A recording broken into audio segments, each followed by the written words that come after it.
2021년 1월 19일 화요일 오늘의 말씀을 함께 나누도록 하겠습니다. 오늘 말씀의 제목은 새 성전에 대한 환상입니다. 본문 말씀은 에스겔 40장 1절부터 4절까지 말씀입니다. 읽겠습니다. 우리가 사로잡힌 지 25째 해 성이 함락된 후 14째 해 첫째 달 10째 날에 곧 그날에 여호와의 권능이 내게 임하여 나를 데리고 이스라엘 땅으로 가시되 하나님의 이상 중에 나를 데리고 이스라엘 땅에 이르러 나를 매우 높은 산 위에 내려놓으시는데 거기에서 나무로 향하여 성읍 형상 같은 것이 있더라. 나를 데리시고 거기에 이르시니 모양이 놋같이 빛난 사람 하나가 손에 삼줄과 측량하는 장대를 가지고 문에 서 있더니 그 사람이 내게 이르되 인자야 내가 내게 보이는 그것을 눈으로 보고 귀로 들으며 내 마음으로 생각할지어다. 내가 이것을 내게 보이려고 이리로 데리고 왔나니 너는 본 것을 다 이스라엘 족속에게 전할지어다 하더라. 아멘. 오늘부터 함께 나눌 에스겔 40장부터 48장까지의 말씀은 에스겔 마지막 부분의 말씀으로 앞으로 회복될 성전에 대한 환상의 내용을 담고 있습니다.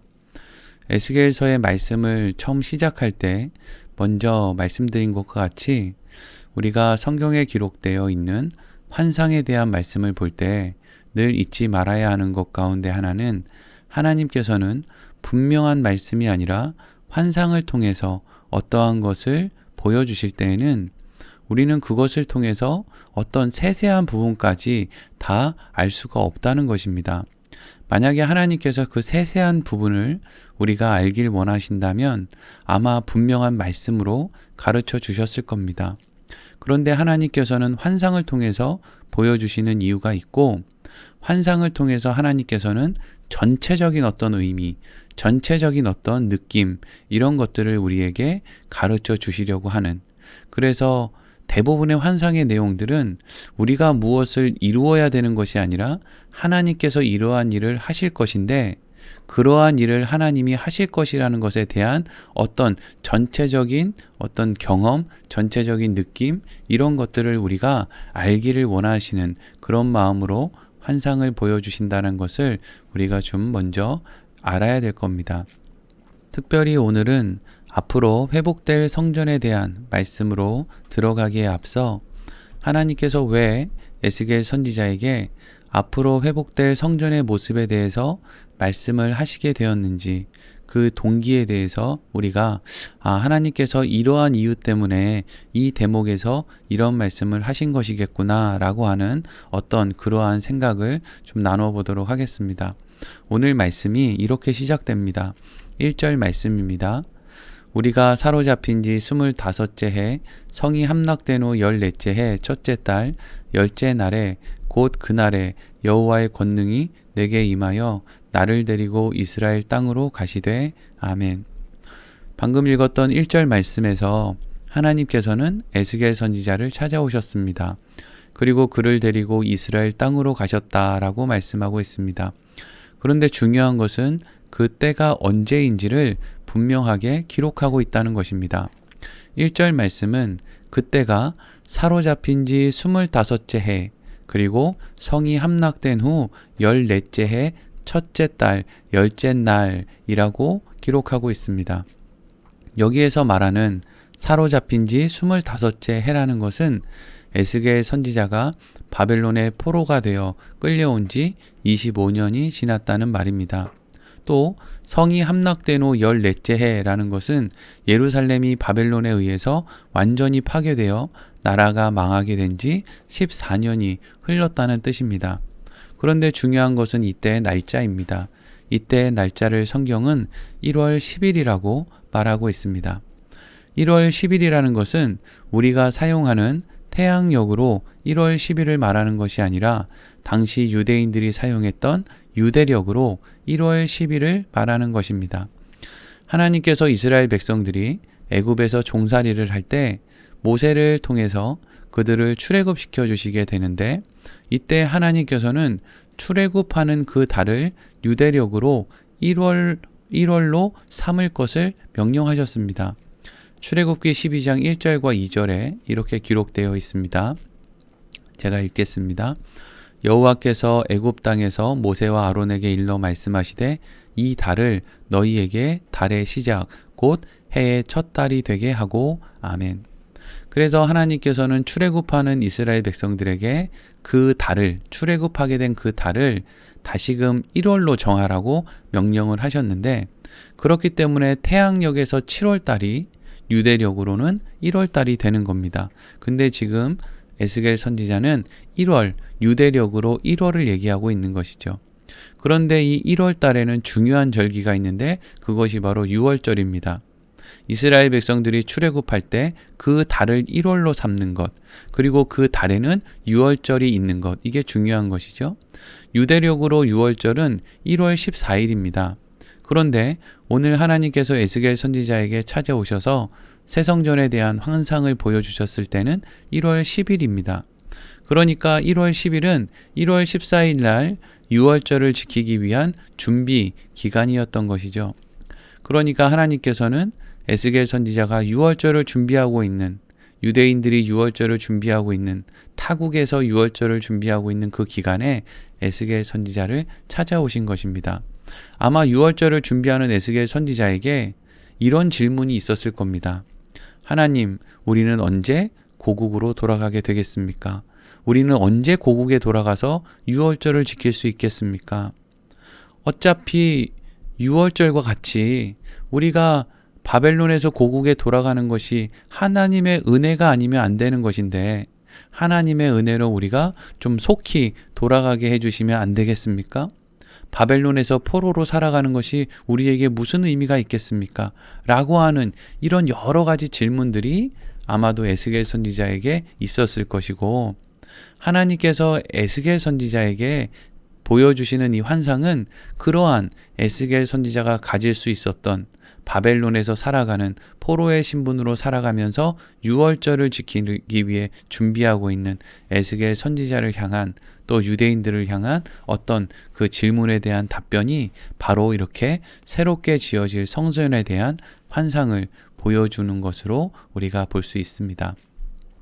그러면 왜 그러한 질문에 대한 답으로 하나님께서는 앞으로 새롭게 지어질 성전의 모습을 보여주시는 것일까요? 오늘 본문 말씀 2절과 3절 말씀을 읽겠습니다. 하나님의 이상 중에 나를 데리고 이스라엘 땅에 이르러 나를 매우 높은 산 위에 내려놓으시는데 거기에서 나무로 향하여 성읍 형상 같은 것이 있더라. 나를 데리시고 거기에 이르시니 모양이 놋같이 빛난 사람 하나가 손에 삼줄과 측량하는 장대를 가지고 문에 서 있더니 아멘. 하나님께서는 에스겔 선지자를 데리고 이스라엘 땅에 이르러 높은 산 위에 내려놓으셨습니다. 그리고 그곳에서 다시 남쪽으로 내려가는 성읍 형상 같은 곳에 또 도착하게 되었습니다. 그런데 그곳에서 에스겔 선지자가 누구를 만났다고 되어 있습니까? 놋과 같이 빛나는 한 사람을 만나게 됩니다. 놋과 같이 빛나는 한 사람은 손에 삼줄과 측량하는 장대를 가지고 있었습니다. 삼줄이라는 것은 삼배로 만든 긴, 마치 오늘날 줄자와 같이 긴 거리를 재는 줄을 의미하는 것이고 측량하는 장대도 뭔가를 이렇게 자 역할을 하는 막대를 의미하는 것입니다. 대부분의 신학자들은 놋과 같이 빛나는 이 사람, 손에 삼줄과 측량하는 장대를 가지고 있는 이 사람을 성자 하나님 즉 예수 그리스도라고 생각합니다. 즉 에스겔 선지자는 하나님의 손에 이끌려 이스라엘 땅에 가게 되었고 그곳에서 예수 그리스도께서 정확하게 측량하셔서 세우신 성전을 보게 되는 것입니다.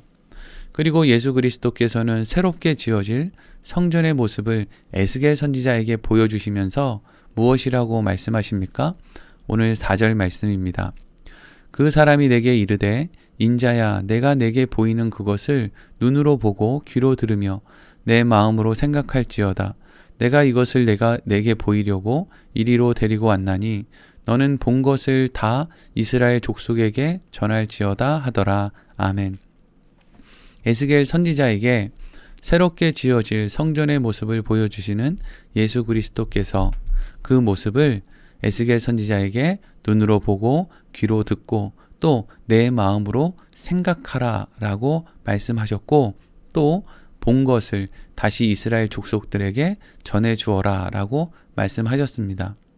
그렇다면 이것이 어떻게 에스겔 선지자가 가지고 있었던, 또 이스라엘 백성들, 유대인들이 가지고 있었던 하나님을 향한 질문에 대한 답이 될 수 있겠습니까? 하나님께서는 에스겔 선지자의 질문, 즉 하나님, 우리가 언제 고국으로 돌아갈 수 있겠습니까?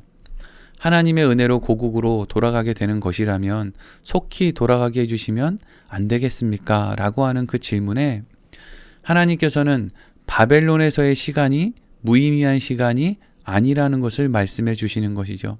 하나님의 은혜를 입은 하나님의 백성들이 하나님의 성전으로 지어져 가는 시간이 바벨론에서의 시간이라는 것을 말씀해 주시는 것입니다. 그렇다면 왜 바벨론에서의 시간이 하나님께서 하나님의 백성을 성전으로 지어가는 시간이라고 할 수 있습니까? 그것은 바벨론에서의 시간이 하나님의 백성들에게는 자신들의 무기력함, 무능력함을 확인하는 시간이기 때문입니다. 즉, 바벨론에서의 시간은 그들을 어떤 쓸모있는 존재로 그들을 만들어내는 어떤 대단한 기술을 배우는 그런 시간이 아니라 오히려 그들이 아무것도 할 수 없는 시간 동안에 철저히 쓸모없는 존재라는 것을 깨닫는 시간이라는 것이죠. 그렇다면 왜 그들이 철저하게 쓸모없는 존재라는 것을 깨닫는 시간이 그들이 성전으로 지어지는 시간이라고 할 수 있겠습니까? 그것은 하나님의 백성이 완전한 성전이 될 수 있는 방법은 오직 완전하신 성전 대신 예수 그리스도를 옷 입는 것밖에는 방법이 없기 때문입니다. 결국 바벨론에서 자신들의 무기력함, 무능력함을 확인하게 된 하나님의 백성들이 메시아, 즉 자신들에게는 예수 그리스도가 필요하다는 것을 분명하게 인지하게 되고, 그래서 하나님의 완전한 성전이신 예수 그리스도로 옷 입어야 되는구나 라는 것을 깨닫는 그 시간이 하나님께서 바벨론의 시간을 통해서 하나님의 백성들을 완전한 성전으로 빚어가는 시간이 되는 것입니다. 사랑하는 성도 여러분, 구원받은 성도들에게 있어서 이 세상을 살아가는 동안에 쓸모없는 시간이라는 것은 전혀 없다는 것을 우리는 늘 기억해야 됩니다. 오늘 우리가 살아가는 동안에 때론 죄로 인해 넘어지기도 하고 또 좌절하거나 낙심할 때도 있습니다. 뭐가 좀 잘 풀리는 것 같이 보이지만 또 그러다가 아무것도 남지 않은 그런 허무함을 맛볼 때도 있습니다. 여러분, 그 모든 시간들을 하나님께서는 우리가 하나님의 성전으로 지어져 가는, 빚어가는 시간이라고 말씀하신다는 것을 우리는 기억해야 됩니다. 왜 그렇습니까? 그러한 시간들이 결국 우리 안에서 나는 완전한 성전 대신 예수 그리스도로 옷 입는 것밖에는 내가 완전해지는 방법이라는 것은 없구나라고 하는 결론으로 우리를 이끌어 가기 때문인 것이죠. 여러분, 우리 인생 가운데 답답한 시간을 보내고 있습니까? 여러분, 그 답답한 시간을 허락하신 하나님을 생각하십시오. 우리의 아버지 되신 하나님께서 왜 우리에게 그 답답하게 느껴지는 시간을 주시겠습니까? 필요하기 때문이죠. 아들 예수를 십자가에 못 박아 죽이고 그것을 대신해서 우리를 살리신, 우리를 사랑하시는 그 아버지께서 왜 우리에게 쓸모없는 헛수고 헛고생을 시키시겠습니까? 의미가 있기 때문이죠. 무슨 의미입니까? 나의 한계를 분명하게 알아서 예수 그리스도로 옷 입는 것을 내가 마땅히 해야 되는 것으로 우리가 받아들일 수 있는 그러한 시간으로 삼게 하는 것입니다. 내일부터 우리는 하나님께서 말씀하시는 새롭게 지어질 성전의 모습들을 통해서 예수 그리스도께서는 얼마나 완전하시고 온전한 성전이 되시는지를 알게 될 것이고, 그리고 그 성전 되신 예수 그리스도께서 나를 통해서 하시는 일을 통해 우리가 얼마나 완전하고 또 온전한 성전이 되어지게 될 것인지를 함께 나누게 될 것입니다. 오늘 말씀 이렇게 마치겠습니다.